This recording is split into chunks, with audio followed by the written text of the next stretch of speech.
গোপালগঞ্জের টুঙ্গিপাড়া উপজেলার সরকারি শেখ মুজিবুর রহমান কলেজের দোতলা একাডেমিক ভবনের বিভিন্ন স্থানে ফাটল, পলেস্তারা খসে বেরিয়ে গেছে রড, ঝুঁকিপূর্ণ হয় বন্ধ বেশিরভাগ ক্লাসের পাঠদান।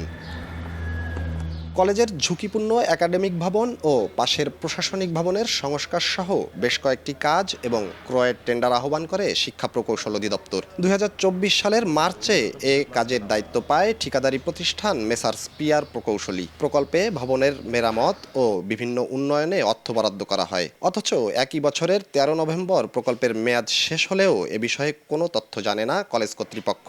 সংশ্লিষ্টরা বলছেন, গত এক বছরে এমন কোনো কাজই হয়নি প্রতিষ্ঠানটিতে। আমি এখানে ২৪ ঘন্টাই এখানে থাকি, এখানে এই ক্যাম্পাসে পাশে আমি থাকি। তা আমি এখন এই পর্যন্ত দেখিনি সরকারি কোনো কাজ।